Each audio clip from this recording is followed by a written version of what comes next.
Well, of course, we have seen increasing talk of the UK-EU deal potentially being suspended or even terminated by Brussels if the British government was to trigger Article 16. Now, I know reading your comments, you don't exactly see that as a threat or a punishment.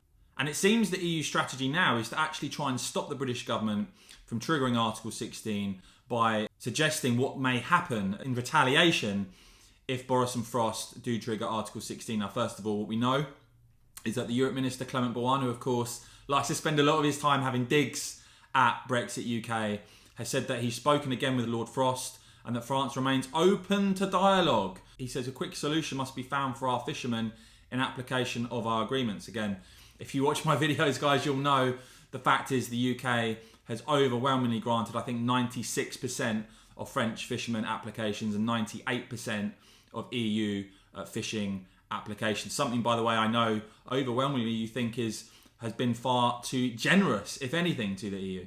But the latest development is that amidst increasing speculation, increasing expectation, I should say, in Brussels, that the UK will trigger Article 16, is that they're trying to ramp up the threats and the talk of what may or could happen in response to stop the British government triggering Article 16. As Mujtaba Rahman puts it, to dissuade the UK from triggering Article 16, EU is drawing up a package of short/medium-term retaliatory measures which could be put to Frost by Maroš Šefčovič this Friday. A senior official quoted as saying, in order to avoid escalation, you have to demonstrate escalation dominance. So it's the bully boys in Brussels all over again here, isn't it?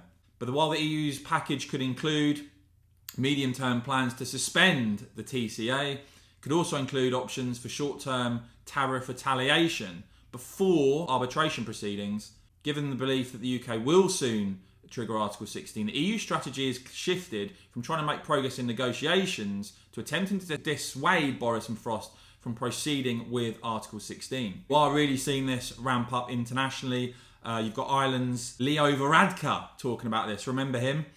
Saying that Ireland has started making contingency plans for a trade war. Quote is saying, I don't think anybody wants to see the EU suspending the trading cooperation agreement with Britain, but he says, if Britain were to act in such a way that it was resigning from the protocol, resigning from the withdrawal agreement, I think the EU would have no option other than to introduce what we call rebalancing measures to respond. Rebalancing measures, that's certainly a new one. In terms of what Conservative Brexiteers are saying, John Redwood saying, glad to read the UK is getting ready to trigger Article 16 to start to sort out GB-NI trade.